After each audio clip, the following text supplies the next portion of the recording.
Cristina Ortiz. Olá, meu nome é Eliane Cristina Ortiz Funari.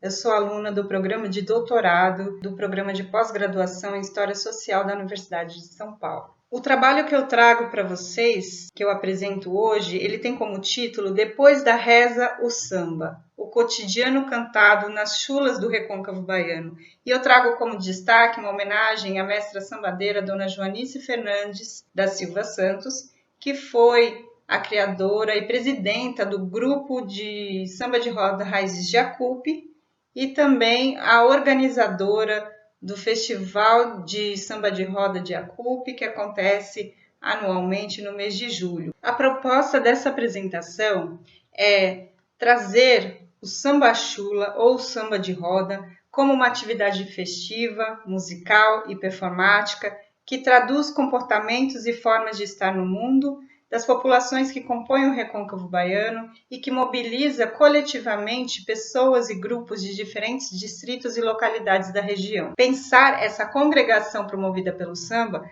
a partir de pessoas que o integram e de suas histórias de vida, adentrando o universo de suas experiências cotidianas, onde por meio de relatos orais e das chulas cantadas no samba, identificamos elementos relacionados ao trabalho, à religiosidade e às festividades. Então, essa chula que eu trago no título dessa apresentação, ela, enquanto terminologia e referência a um canto-dança anterior, de origem galego-portuguesa, ela não nasceu na região da cana, dos canaviais do Recôncavo Baiano, mas ela foi elaborada como um gênero cênico-poético-musical, uma nova qualidade do samba baiano em conjunto com a viola machete, criando uma sonoridade e entonação com forte influência negra banto que se encontra até nas margens do Recôncavo. E aqui o que eu trago para vocês é um mapa desse território, dessa delimitação territorial chamada Recôncavo Baiano, que é uma construção muito baseada em cima da história econômica e das relações culturais da região. E uma definição que a gente encontra, que é bastante recorrente, que é de ordem geográfica, é que o Recôncavo Baiano seria a faixa ao redor da Baía de Todos os Santos.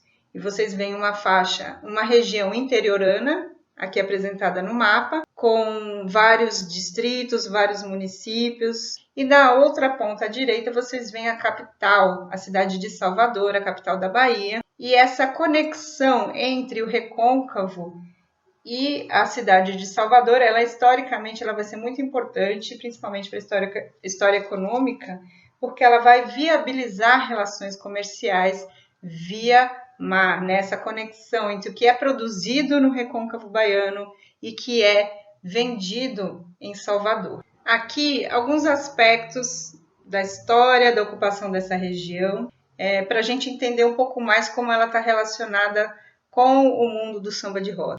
Então, a princípio, no princípio do período colonial, a gente tem uma rede econômico-comunicacional portuguesa que é estabelecida em cima de interconexões e assentamentos indígenas tupinambás que já existiam na região. Então, esse primeiro contato entre os colonizadores portugueses e os indígenas da região. Posteriormente, o Recôncavo vai ter seu conceito ampliado também, envolvendo a história da integração econômica e cultural da região a partir da formação dos engenhos de cana-de-açúcar pelo rico solo de Massapê e se valendo do sistema de escravidão, gerando riquezas concentradas e pobreza econômica em grande escala. A plantação de fumo, ela também ganha destaque na história econômica da região, como troca também, inclusive como mercadoria de troca, E as fábricas de charutos que vão aparecer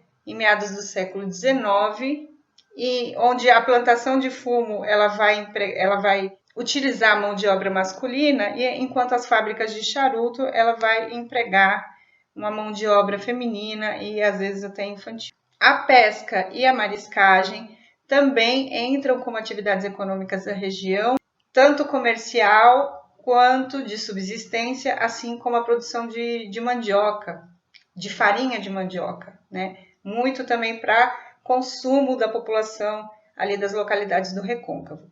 E a prática da produção de cerâmicas também ganha um certo destaque.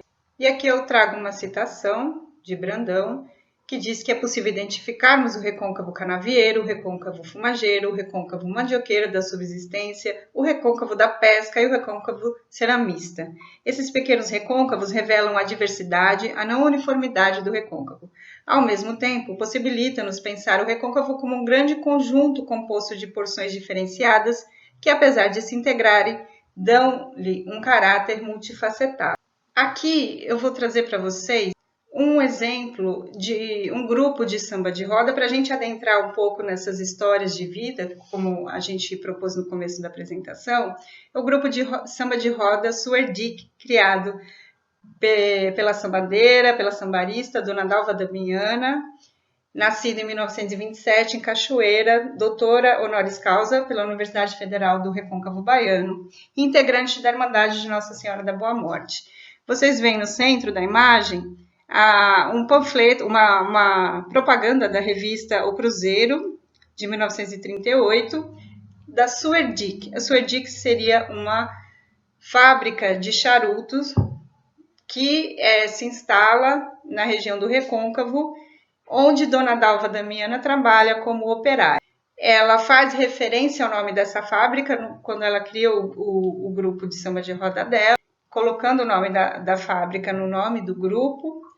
E aí a gente percebe como essas questões envolvendo o trabalho cotidiano vão adentrando na composição dos versos das chulas cantadas no samba de roda.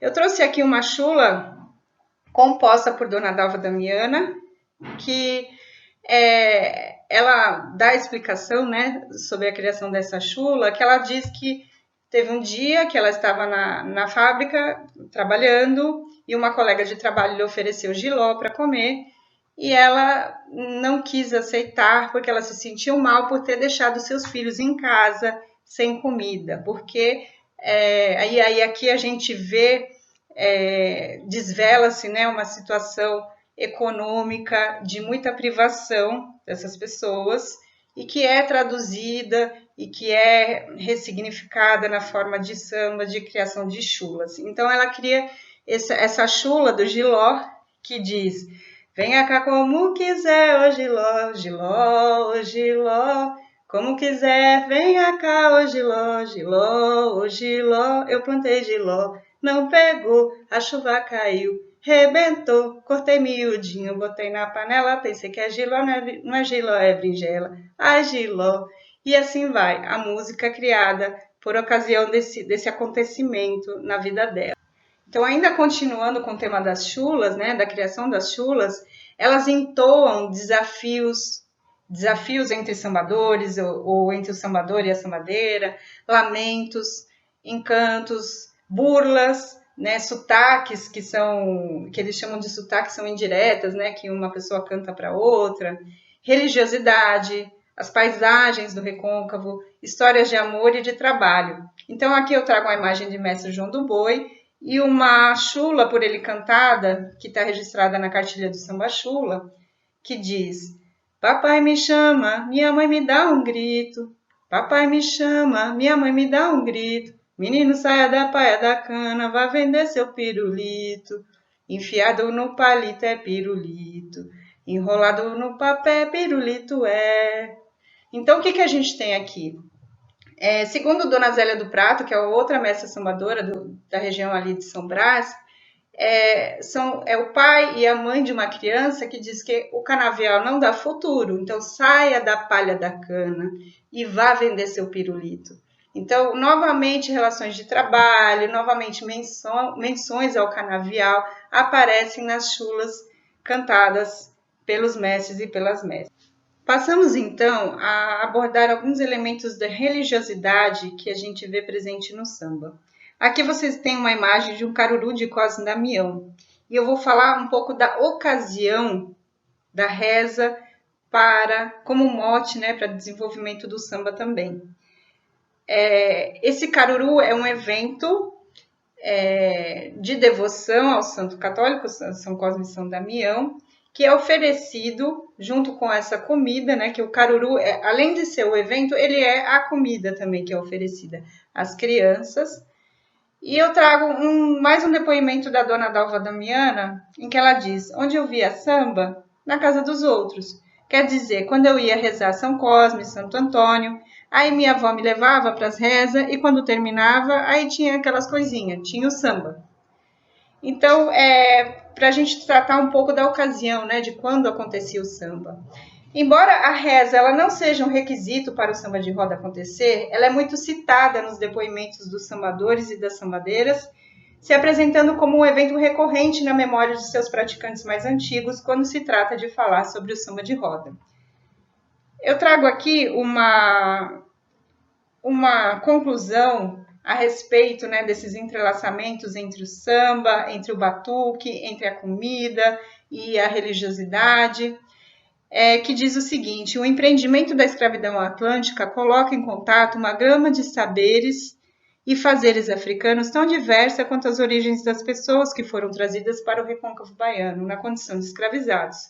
Nesse novo território das Américas, de contatos forjados e referências culturais católicas impostas, é que irá se desenvolver uma forma própria, uma forma enegrecida, negra, de devoção aos santos católicos, acompanhadas de festejos, de samba, de batuques, de comidas e outros elementos característicos dos cultos religiosos afro-brasileiros.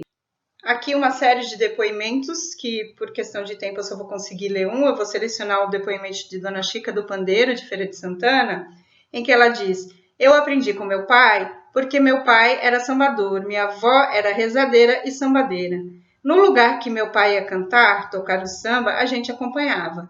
Desde menina que eu acompanho. O que motivava o samba era as rezas. São Cosme, Santo Antônio, São Roque. Aí fazia a reza, depois da reza o povo fazia o samba.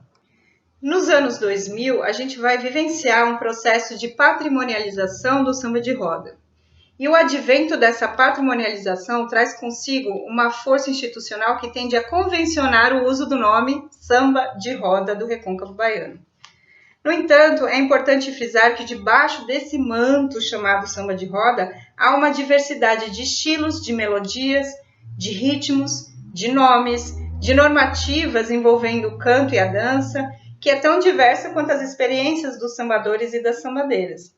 Então você tem o samba chula, o samba corrido, o samba amarrado, o samba de parelha, samba de viola, e por aí vai, são vários tipos de samba e vários nomes dados, né? E nesse processo de patrimonialização, você tem aqui no slide as etapas desse processo, né? Desde a inscrição do samba de roda no livro de registros do Instituto de Patrimônio Histórico Artístico Nacional, passando pelo reconhecimento pela Unesco do samba de roda do Recôncavo Baiano como obra-prima do patrimônio oral e material da humanidade em 2005, a criação da Associação dos Sambadores e Sambadeiras do Estado da Bahia, né? Esse associativismo maior, apesar de haver pequenos grupos, né?